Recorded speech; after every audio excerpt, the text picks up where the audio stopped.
found out my wife's one-time drunken kiss had a home address, a parking spot, and a performance review attached to it. The kiss had a company title. And when I put the truth on a screen in front of her boss's wife, the room went so quiet I could hear the projector fan. That was the day my marriage died and my spine came back online. I'm Nate. I build things with my hands and then I sell them because hand-built doesn't argue and wood doesn't lie. At the time, I was 36, living in a town outside Denver where Saturdays smell like lawn clippings and gas grills and the sports bar knows your team by your hat. I managed a crew at a cabinet shop and did custom pieces in my garage at night. My wife Jenna worked in marketing. She was bright and quick and knew how to walk into any room and make it look like she'd planned the lighting. We'd been married 6 years. There were plans for a dog, then kids. We'd picked out names we never used. If you can picture the evening, I believed her. Start with a couch that still held the shape of us, a bottle of Malbec, and a pause so long I could count my own heartbeats.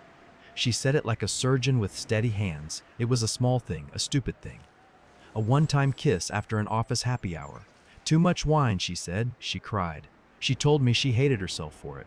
She said she'd already ended it and it was nothing anyway, just a moment that felt bigger because the conference room had glass walls and the city lights looked like stars.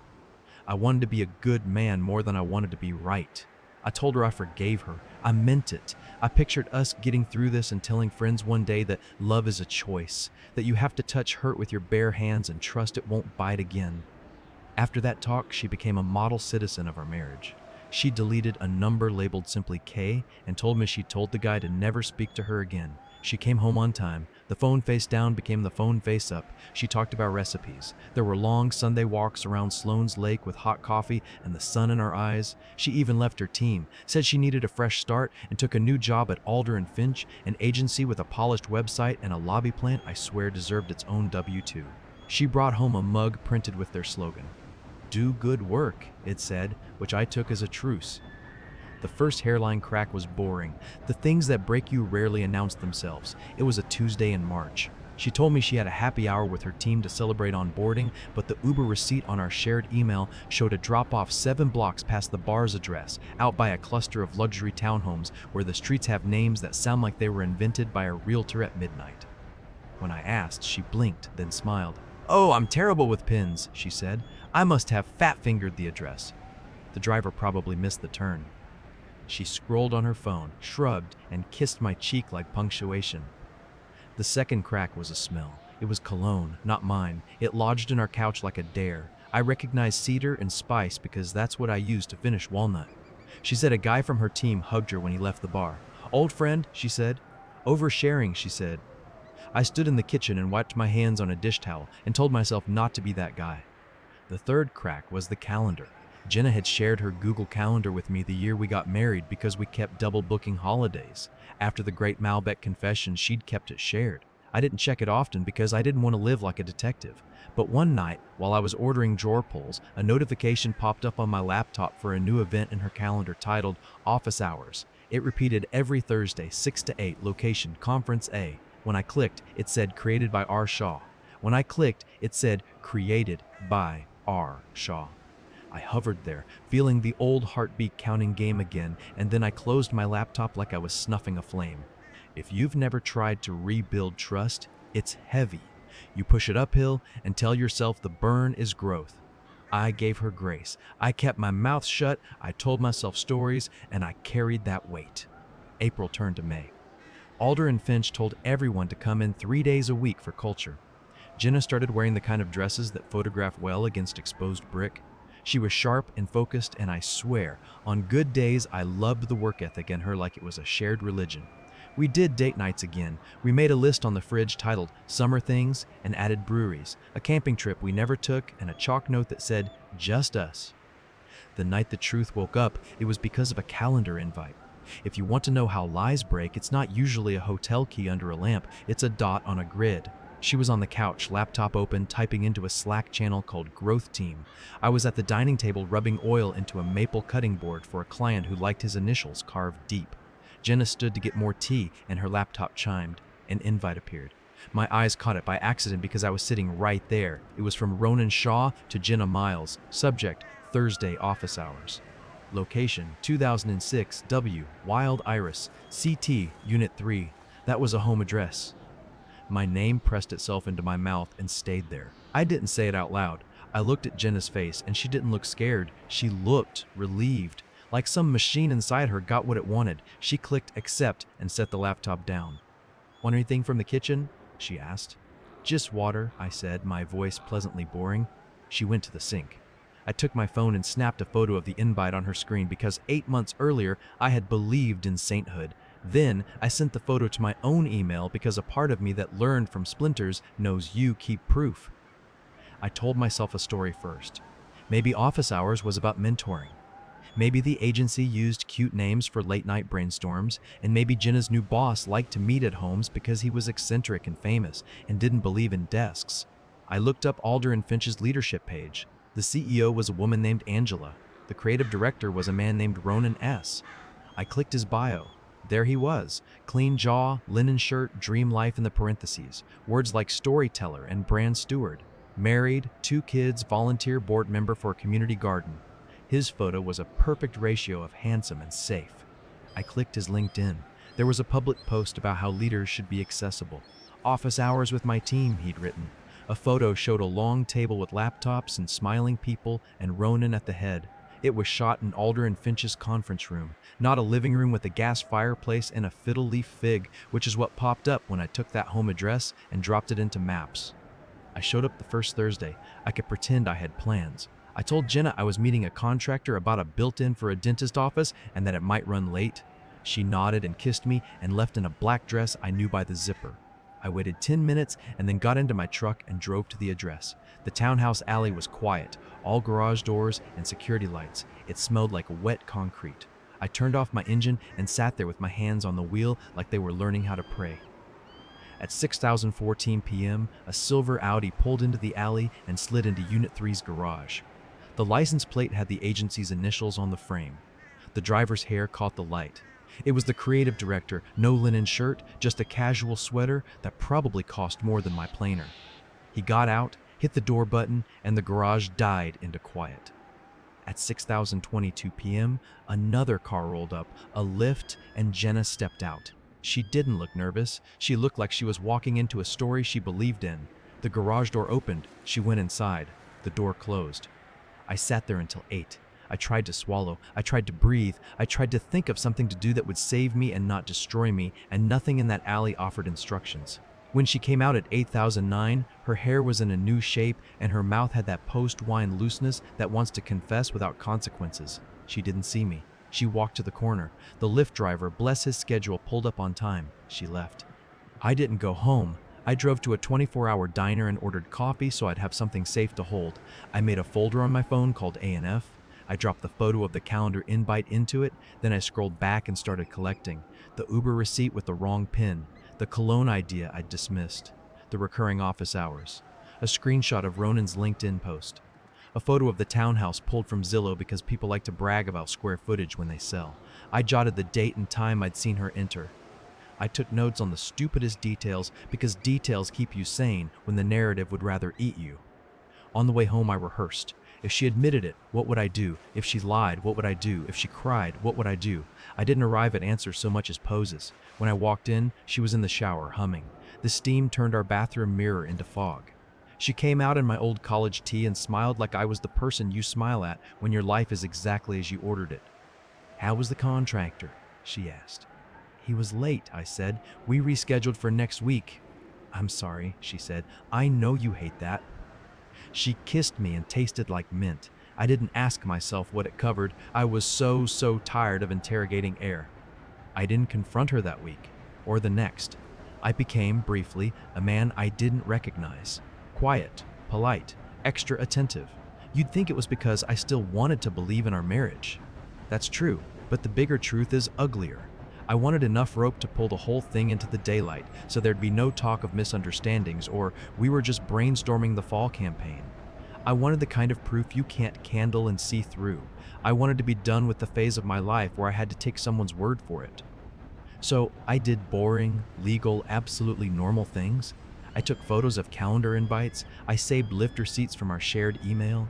I made a note the night Jenna said she had a mentor dinner with the team, and I watched a babysitter ring the bell at the Shaw townhouse at 6 p.m. and leave at 6:05, and then I watched my wife arrive at 6:30 with a bottle of wine that wore a ribbon. I learned that Thursdays weren't the only office hours. Sometimes they met on Tuesdays too. I learned how long it took her to get home afterward. I learned that if I set an alarm for 2 a.m. and checked our credit card portal, I'd find a DoorDash charge to the same address for a late brainstorm. I learned his wife's name from his Instagram bio, where everything was pristine and family forward. If this sounds sick, it is. But I didn't break any laws. I didn't hack a thing. I used what they gave me in order to believe my own eyes. When people say they lost trust, this is what they mean. They mean they have to measure touch. The smoking gun fell into my lap because of payroll. Alder and Finch uses an HR suite that sends everyone a PDF of the latest ethics policy when it updates. Jenna got one on a Monday. It was titled Fraternization in Supervisor, Subordinate Relationships Policy Clarification. I saw it because she opened it on our living room TV via AirPlay when she was multitasking and I was sketching a table base. A line in the policy was highlighted. It said supervisors must disclose any intimate relationships with direct reports immediately. Failure to do so is grounds for disciplinary action, including termination. She scrolled, then let the document sit on the screen while she walked to the kitchen. I snapped a photo. Later that night, after she fell asleep, I went to my email and wrote to the address at the bottom of the policy. I said I had questions for HR about how strictly the company enforced those policies and leadership. I kept it anonymous. I sent it. I didn't expect a reply. HR replied within a day. A woman named Maria asked if I was an employee. I said I was a spouse of one. I asked general questions. I framed it as concern for culture. She replied with careful, sanitized words and a link to a form to report violations. She said, generally speaking, undisclosed relationships between a supervisor and direct report are not permitted. She didn't ask for names. She didn't have to. People who write policies write them because someone tried to see if they could get away with something. It was enough to know the rule existed and that if it broke, there'd be a sound. In June, Alder and Finch announced a quarterly all-hands meeting where leadership would present new clients and celebrate wins. It would be held in their office, open to all employees, with a small reception after. They invited spouses. It was on a Wednesday at 5 p.m. Jenna asked if I'd like to come. She looked hopeful. I said yes. I heard my voice and felt the floor tilt, but I said yes. I planned like I planned cuts that can't be redone. I printed nothing because paper can be mislaid. I put every screenshot, every calendar invite photo, every timestamp, and the ethics policy into a single folder on my phone labeled Work Docs. I backed it up to cloud storage in a new account with a nonsense name. I added a final item, a short video taken from the sidewalk across the street from the townhouse, where you could clearly see Jenna step out of the garage at 8:07 p.m., hair a little wild, and Ronan's silhouette in the doorway behind her. I was not proud of taking it. I was not ashamed either. Sometimes the truth wants a camera so it doesn't get talked over. The day of the meeting, I wore a shirt Jenna had picked out at a sale months prior. She told me I looked handsome and touched my wrist as if it still belonged to us. We drove to the office in her car. The lobby was stone and light and quiet music. A woman at the front desk gave me a name tag. It said, Nate Miles, guest. Upstairs, a room filled with chairs and a big screen. There were croissants and sparkling water like we'd all just come back from Paris. People settled in. Jenna sat beside me. The creative director, who I now knew by first and last name, stepped to the front in a navy blazer and the kind of smile that expects applause. He had a mic. He welcomed everyone. He talked about growth. I looked around and saw his wife toward the back. I'd found her face on Instagram enough to know it now in real life. She had dark hair and a posture that said she worked out. She sat straight and attentive, like she was proud of where her husband had ended up. A small part of me wanted to shake her hand, say I knew what it felt like to believe. They went through slides. Jenna clapped in the right places. Ronan made a joke about brand families. It landed. The CEO, Angela, talked about culture, about ethics, about how Alder and Finch wasn't just a place to make things, but a place to be proud of who you are while you make them. I think I smiled then, and it must have looked wrong because Jenna glanced at me and mouthed, "You okay?" I nodded. I was suddenly, precisely sure of what I would do. There is a way the body knows it is about to do something permanent. The blood speeds up, the air gets buttery. When Q&A started, a few people asked about new software, summer Fridays, hybrid policies. Then the mic fell quiet. I stood. Question for leadership, I said, because God help me, I felt the need to be polite to people who had cooked my life on their stove, specifically about the ethics policy. How strictly is the supervisor-subordinate relationship rule enforced in creative? Ronan smiled like he welcomes hard questions. Very strictly, he said, there's zero tolerance for undisclosed relationships that could create bias or harm to team dynamics. Good to hear, I said, because I think we might be living in a case study. Jenna's hand found my sleeve, pinched. Nate, she whispered, but it sounded like a prayer to stop a flood. I didn't look at her. I looked at the room and then at his wife and then at Angela. I have never in my life craved violence. Even then, I didn't. I wanted to put the truth in the right place and then let gravity do its own math. I'm Nate, I said into the room instead of into the mic because the mic wasn't the point. Jenna's husband. I'm not an employee, so feel free to ignore me, but from where I'm sitting, your creative director has been holding office hours at his townhouse with a direct report, at least Tuesdays and Thursdays, 6 to 8, sometimes later if DoorDash counts. Your calendar invites are very poetic. Also, your policy says that's a no. You know that moment in a shop when the table saw cuts and your blade hits a screw hidden in reclaimed wood and the entire building changes sound? That's what happened in that room. The frequency of it. Everyone caught their breath at once. Angela pivoted like her shoes were made for it. Sir, she said, and her voice was calm because people who lead have been in fires before. This is not the forum. Then make a forum, I said, quiet now. I was shaking, but I didn't need them to see it. Make it in HR, in private, with legal. I'm not here to turn this into a YouTube short. I'm here because I forgave a one-time kiss with a coworker after wines 8 months ago, and then I watched my wife get recruited by the man she'd already been kissing. I'm here because you put a banner on your lobby about ethics, and in my house the banner on your lobby about ethics, and in my house the banner is a couch that smells like someone else's cologne. Jenna stood. Nate, she said, voice thin, we should go. Ronan had set his smile down somewhere he couldn't find it. He reached for a mic he didn't know how to use anymore. This is wildly inappropriate, he said. We can discuss. Ronan, Angela said, not looking at him. She was looking at her HR director, who had arrived as if summoned by a bat signal only she could see. Please step out. You too, Jenna. People in the row drew their legs back as if fire walked by. His wife didn't stand. She stared at him with a face that didn't belong to anyone I knew from the curated posts. He glanced at her once. It might have been reflex. Then he and Jenna walked to a side room with the HR woman. The door closed. The room exhaled. I didn't run. I didn't crow. I sank into my chair like my bones had finally remembered gravity. Angela walked down the aisle to where I was and handed me a glass of water. It trembled in my hand. Thank you for not making this uglier, she said, low. We will take it from here. I nodded. I didn't know where else to take it, I said, and found my own honesty intact for once. I'm sorry for the scene. I tried to keep my marriage in-house. It didn't want to live there anymore. She almost smiled and then didn't.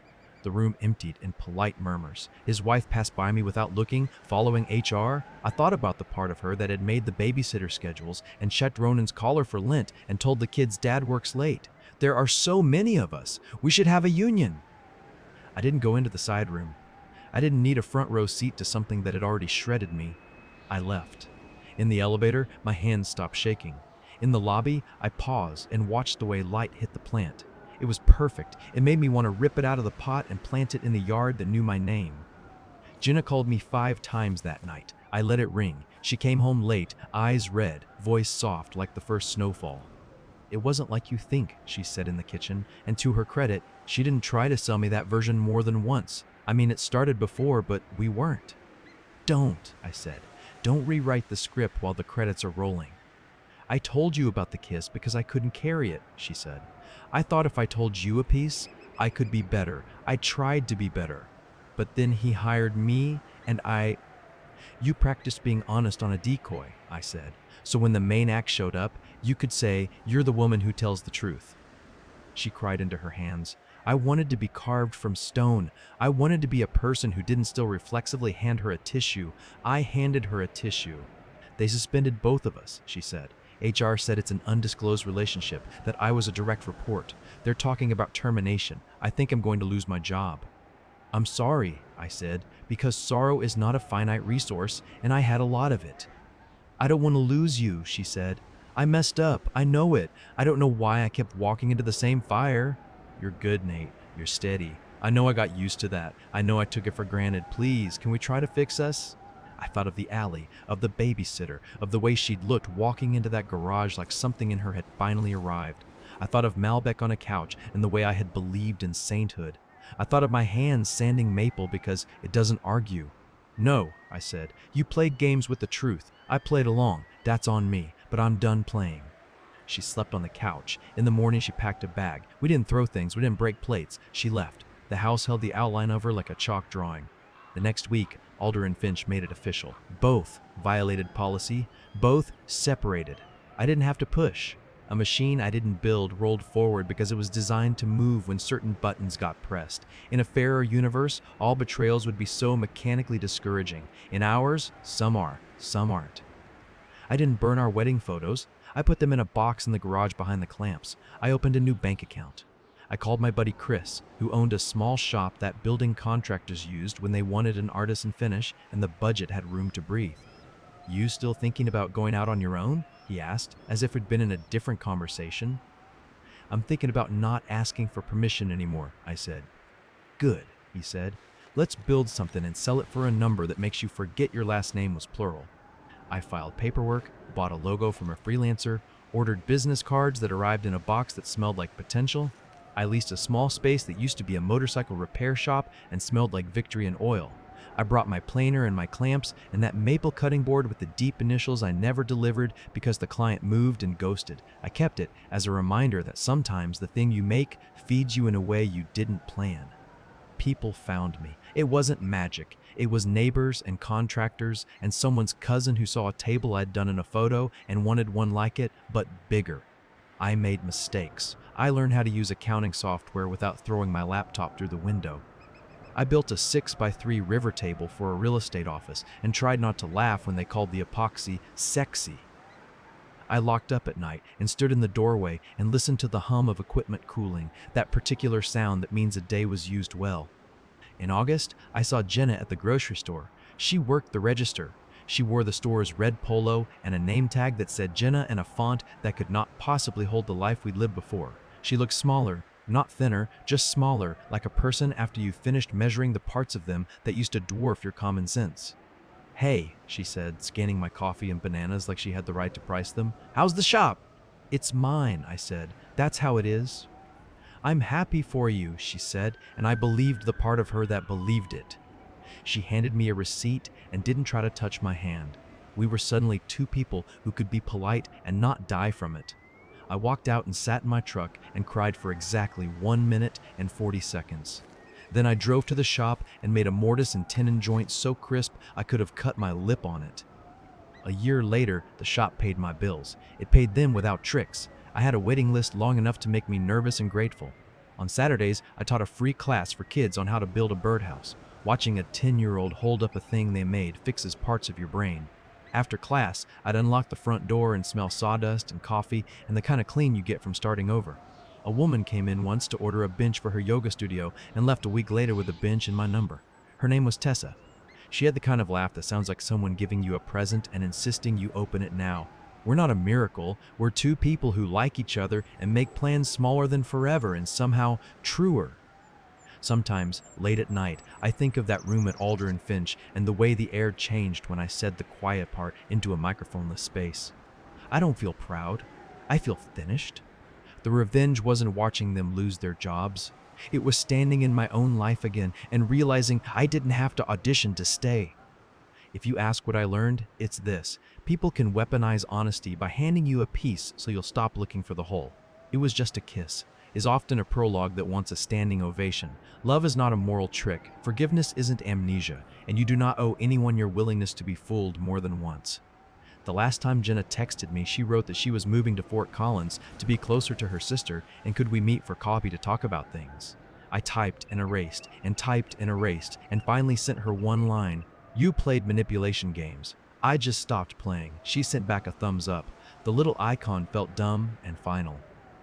On the day I hung the sign for my shop, I climbed down the ladder and stood in the street and read my own name. It wasn't fancy. It was painted by my friend's kid who needed rent. The letters looked like they wanted to work. I went inside and turned on the lights. The room lit the way rooms do when they're not hiding anything. That was the whole point. That's still the whole point. 2 questions for you. How much truth do you owe someone who already abused your trust? And what does forgiveness mean if it doesn't include returning yourself to yourself? If you've ever rebuilt a life, what did you use for the foundation when the old one was ash? Like, comment, and subscribe if you want more stories like this one.